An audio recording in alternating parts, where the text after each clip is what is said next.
Alright guys, welcome to the Thursday Directions video. Today we are doing notes on the Lewis and Clark voyage here. Yesterday and the day before I've been doing a lot of the Louisiana Purchase, where we got this new vast area of land, and we got to send some people in there to figure out what is actually in the land, or what's there.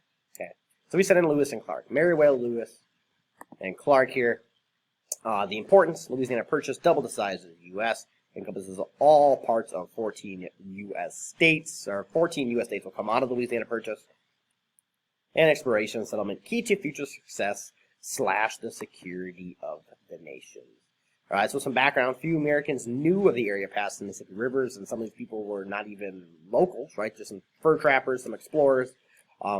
Contact was limited due to the variety of languages that was encountered. So they weren't really able to learn too much about the people that were there, just because of the language barrier. So everyone convinced of a Northwest Passage, an all-water route connecting the Atlantic to the Pacific. The French have been looking for this for many years, and they were focused more on trying to find it in what would be like modern-day Canada. Lewis and Clark, on the other hand, are trying to find it through modern-day America. But yeah, spoilers, it does not exist. All right, and also in the area we just got, there's also still some Britain, Spanish, and Russian claims to like the way west coast, like what's going to become like Oregon, Washington, and California. All right, so Spain controlled New Orleans and the access to the Mississippi River early on, as we know. Spain revokes American goods, blah, blah, blah, blah, blah. I'm just going to skip ahead a little bit here. All right, so Jefferson's orders. So here's what kind of the goal of this whole deal is, okay? Find all water route to to the Pacific Ocean. Talk to Native American tribes of the Great White Father, basically just explaining about the U.S. government and kind of what the U.S. government can do. Present peace medals to all the tribes.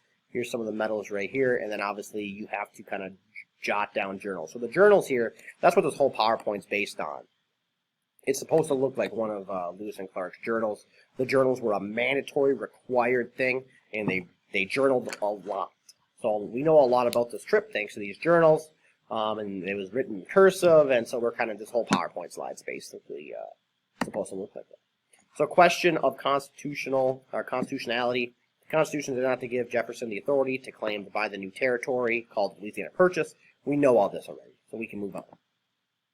All right, Lewis and Clark bios. Meriwether Lewis, he's an aide to Jefferson.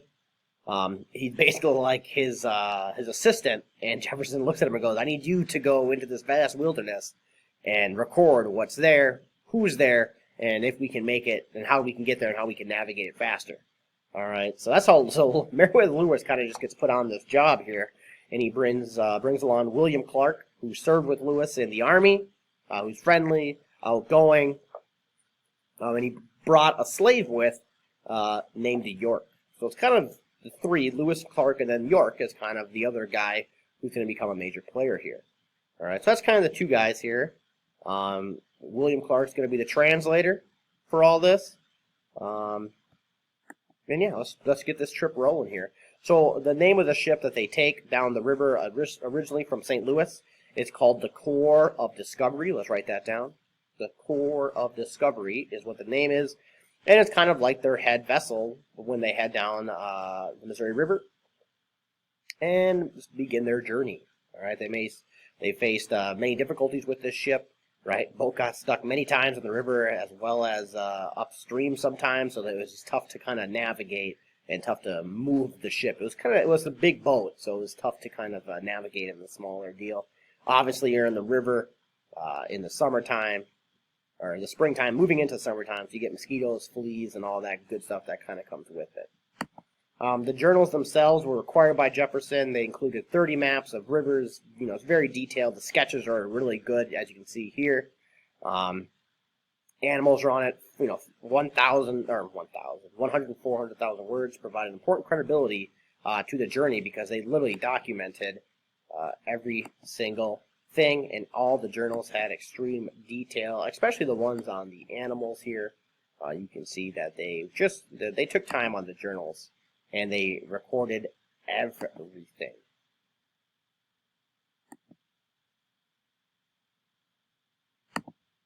All right, Indian contacts visited, traded with nearly 50 tribes. Confrontations between the Blackfeet and the Sioux were the only ones that kind of were, I would say, extremely dangerous, where there was actually a chance of them being killed.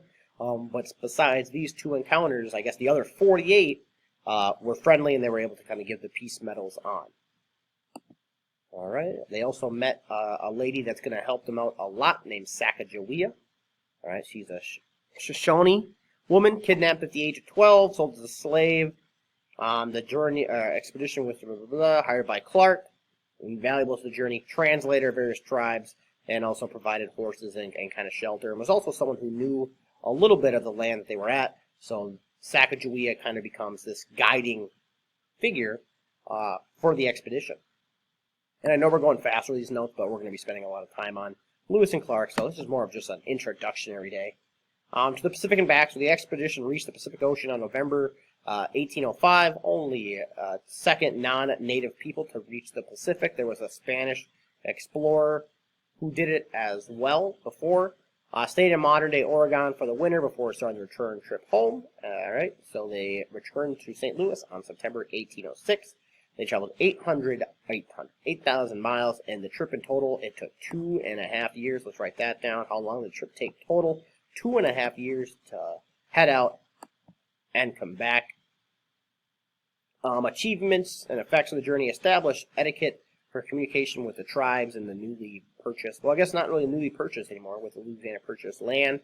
Makeshift languages based on combining French, English, Russian, and native vocabulary. So you kind of just had like a language that was made up, and it was its own language. And it was just kind of influenced by all the groups that were there. So you're kind of just taking bits and pieces from each language and throwing it together and kind of having somewhat of a common language. Achievements and effects: studied more than 40 tribes, discovered 122 new animals, described 178 new types of plants. The Northwest Passage was not found because it's not real. It cannot be done. There is not a waterway system that connects you from the East Coast to the West Coast, so the Northwest Passage is closed forever. Journey signaled the beginning of the American power and kind of the end to the Native Americans' way of life. From this moment onward, it's just going to be pretty grim for Native American tribes, and they're going to be constantly kind of taken advantage of by the U.S. government.